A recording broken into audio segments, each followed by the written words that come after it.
Mesdames et messieurs, bienvenue sur Télé Djibouti dans cette nouvelle édition de votre journal de 15h de ce mercredi 27 janvier. Tels sont les faits marquants de l'actualité. En marge de la cérémonie d'inauguration de la mini-centrale solaire à Adaïlou, le chef de l'État Ismaël Omar Guelleh a procédé également au lancement des travaux de la plateforme sportive d'Adaïlou.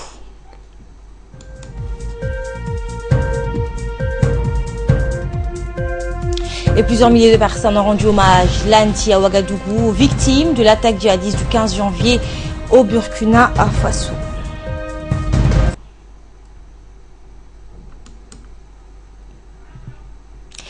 Voilà pour le sommaire. Merci de nous accueillir chez vous. En marge de la cérémonie d'inauguration de la mini-centrale à Adaïlou, le chef de l'État Ismaël Omar Guelleh a procédé également au lancement des travaux de la plateforme sportive d'Adaïlou, accompagné des membres du gouvernement, des responsables coréens, ainsi que des autorités de la région de Tadjoura, dont le préfet Abdelmalik Mohamed Benoïta. Le chef de l'État a été accueilli sur place par la population de Adaïlou, par des chants et par des danses traditionnelles.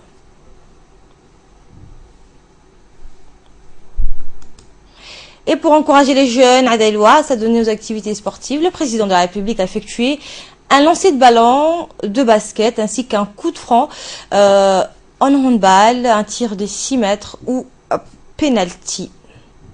La population ainsi que les sages et les notables d'Adaïlou ont tous sincèrement remercié le chef de l'État et lui ont assuré de leur soutien indéfectible, surtout à l'approche de l'élection présidentielle d'avril prochain. Dans le reste de l'actualité, le ministre de l'Éducation nationale et de la formation professionnelle, Dr Jama El-Moukié, et le chef d'état-major général des forces armées djiboutiennes, le général de division, Zakaria Cheikh Ibrahim, ont co-présidé aujourd'hui la cérémonie de lancement de la deuxième promotion de formation conduite routière, poids lourd, semi-remorque et engins de chantier. L'événement s'est déroulé au camp militaire de Cheikh Ousmane, CCO. Elle a réuni de nombreuses personnalités, dont en l'occurrence le préfet de la capitale, des hauts cadres du MENFOP et des gradés des FAD sur les gradins de la place réservée au suivi des cérémonies officielles. Les 150 jeunes bénéficiaires de la formation avaient la mine radieuse dans leur gilet phosphorescent et leur casque de protection. Cette formation en conduite routière dans les spécialités poids lourds, semi-remorques et engins de chantier doit s'étaler sur 6 mois. Elle sera par les moniteurs du Centre d'instruction technique et tactique d'Ambouli. La formation est organisée en modules et spécialités qui vont de la mécanique de poids lourds et des engins de chantier, les exigences et les rigueurs techniques du métier du camionneur professionnel, les réglementations en vigueur en matière de transport routier. Ces modules sont couplés avec des cours théoriques en communication et en langue qui seront dispensés à raison de 2 heures par semaine dans les locaux de la Direction générale de l'enseignement technique et la formation professionnelle. Il s'agit de donner aux apprenants les rudiments nécessaires pour communiquer avec leurs usagers une fois entrés en fonction. Un sincère remerciement à son Excellence, le Dr Jama El-Moukié, ministre de l'Éducation nationale et de la formation professionnelle, qui a su concrétiser la politique d'ouverture du chef de l'État. Le lancement de cette nouvelle promotion de l'information conduite routière répond à une demande croissante du marché de l'emploi. En effet, les entreprises recherchent de plus en plus des camionneurs professionnels et des pilotes certifiés dans le pilotage d'engins de chantier. Et le colonel Négué a dans son discours remercié le ministre de l'Éducation nationale et de la formation professionnelle d'initier ces formations, ce qui témoigne selon lui de la parfaite collaboration existant entre les forces armées djiboutiennes et le ministère de l'Éducation nationale. Il a ensuite affirmé que l'année sera toujours aux côtés du gouvernement pour participer pleinement au développement du pays. in dhalinyarta laga saaro xagga muxuu ahaayey waxbarasho la-aanta iyo shaqo la-aanta si ay maaragtay gacantooda wax ugu qabsadaan taasoo la isku kaashaday wasaaradda tacliinta iyo maaragtay ciidanka gaashaandhigga dalka si ay waxbarasho u gaarsiiyaan dadka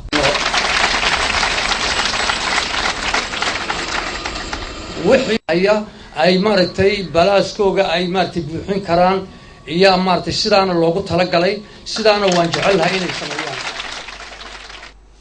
Le ministre de l'Éducation nationale et de la formation professionnelle, le Dr Jamal El-Mihouki, a également tenu à remercier le chef d'état-major général de l'armée, le général Zakaria Cheikh Ibrahim, pour son soutien indéfectible au ministère de l'Éducation nationale. Il a ensuite livré quelques conseils aux sous 40 jeunes sélectionnés pour cette formation de 6 mois. À l'écoute.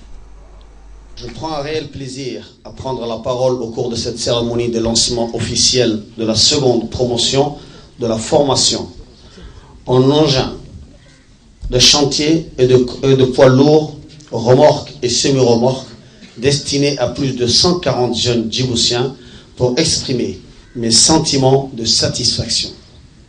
Cette formation d'une durée de 6 mois a été préparée en parfaite collaboration avec les forces armées djiboutiennes et s'inscrit dans le prolongement des formations continues de notre planification. Chers apprenants, le ministère de l'Éducation nationale et de la formation professionnelle, avec l'appui du gouvernement et sous la directive du président de la République, son Excellence M. Ismaël Omar Guelleh, vous offre cette formation gratuite pour vous préparer aux futurs débouchés et afin de favoriser votre intégration sociale et votre insertion dans le marché du travail.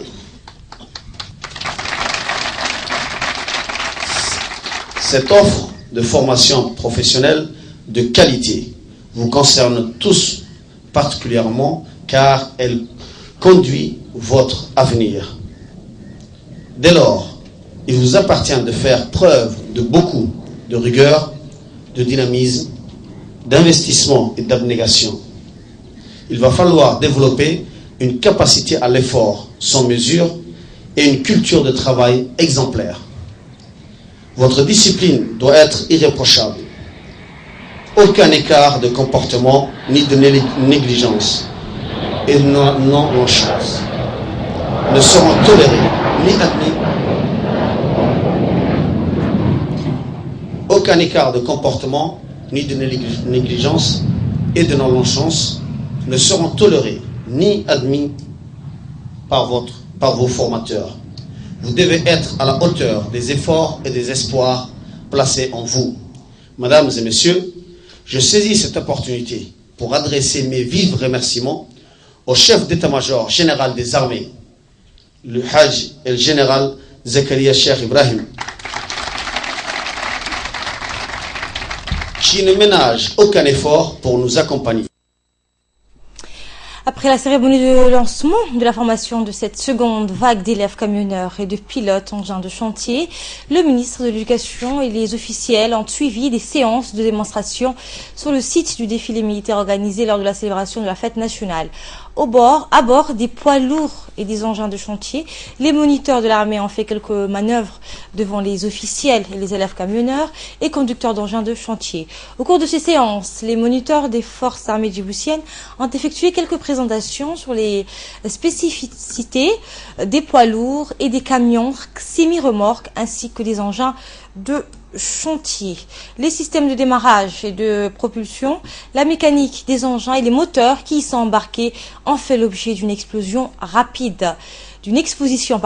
Puis les formateurs sont montés à bord de leurs camions et engins pour des manœuvres de conduite en ligne droite, de freinage, mais aussi de négociation de virages serrés et autres techniques de pilotage des bolides.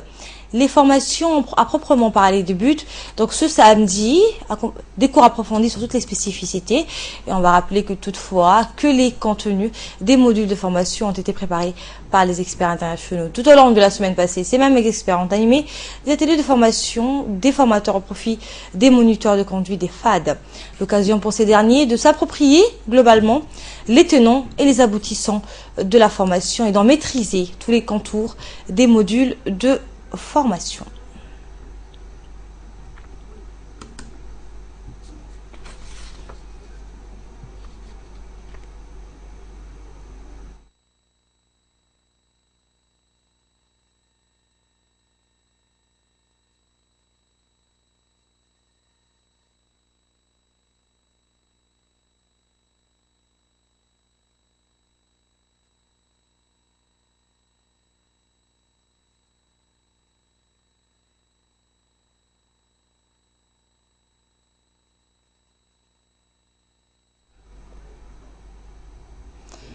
Et nous avons recueilli ensuite la réaction du directeur général de la formation professionnelle, M. Abdelkader Hamad, ainsi que les jeunes sélectionnés pour cette formation.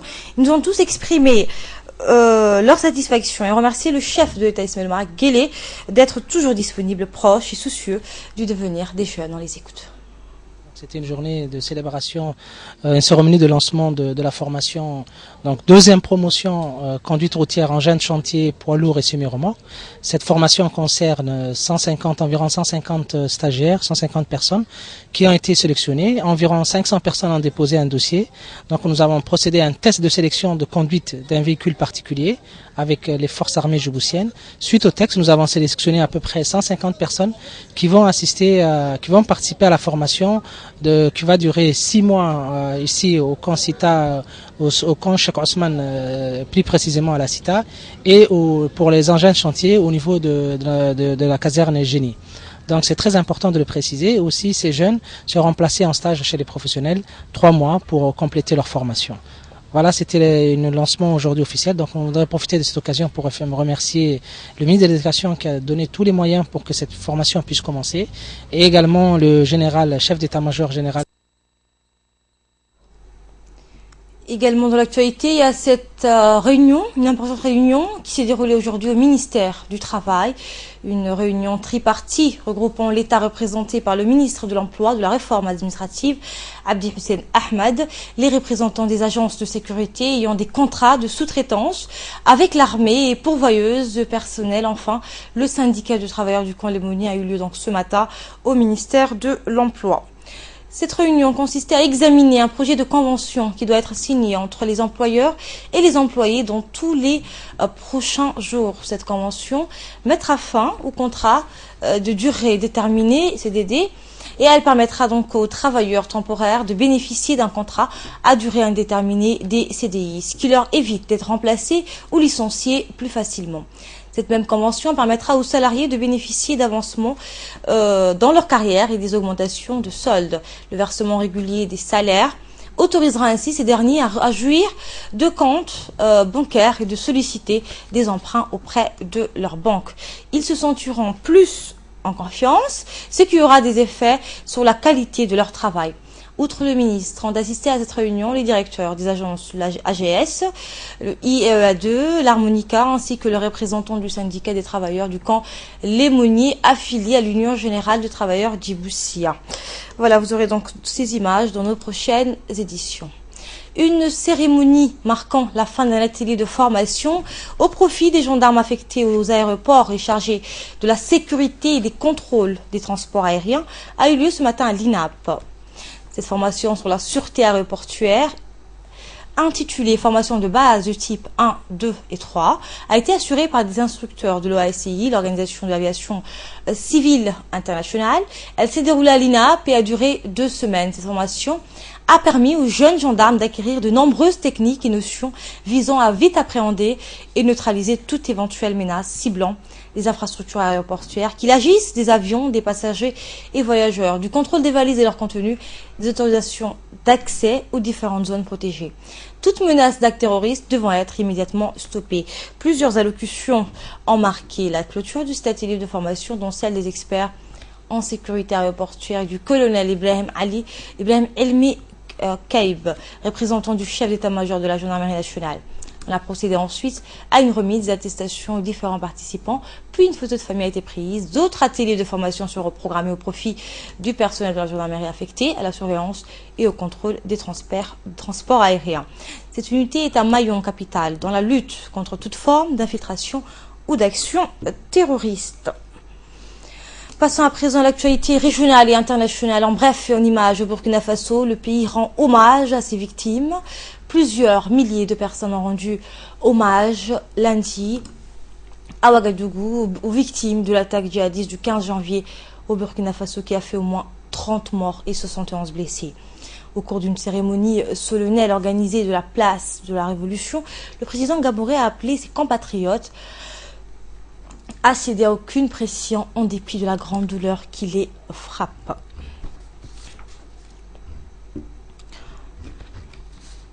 En Syrie, un double attentat perpétré contre un barrage de l'armée dans la ville de Homs. Ça fait hier 2 morts. La suite avec Asma Mahmoud. Près de 5 ans après le début de la guerre, la situation en Syrie est plus que jamais chaotique, avec des belligérants toujours plus nombreux qui n'ont pas forcément affaibli l'État islamique. L'organisation djihadiste continue de frapper, y compris là où le régime croit avoir les contrôles. Hier, la ville de Homs, au centre du pays, un double attentat contre un barrage de l'armée a fait au moins 22 morts.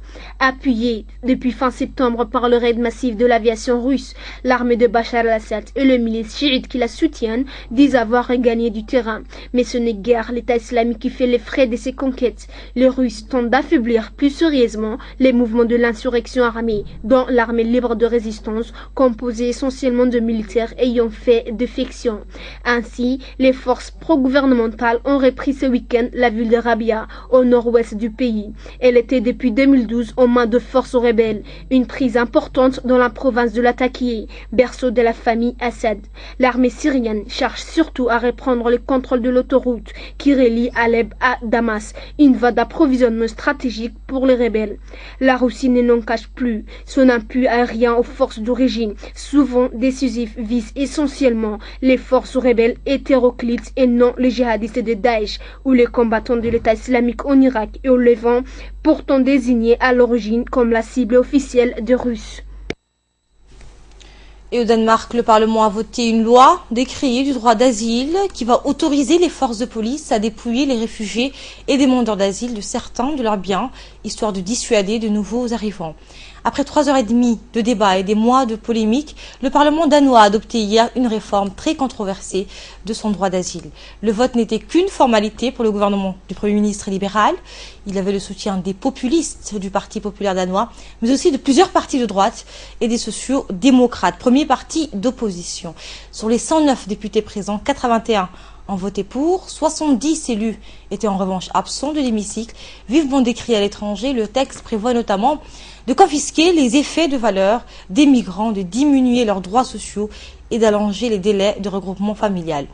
L'objectif avoué est de limiter la venue des migrants dans le pays. L'ONU, l'Union européenne et les nombres d'ONG dénoncent la réforme, accusée même d'enfreindre, j'y arriverai, certaines conventions internationales. Voilà, c'est le journal de rédaction. Restez avec nous pour le focus, c'est juste après la pause.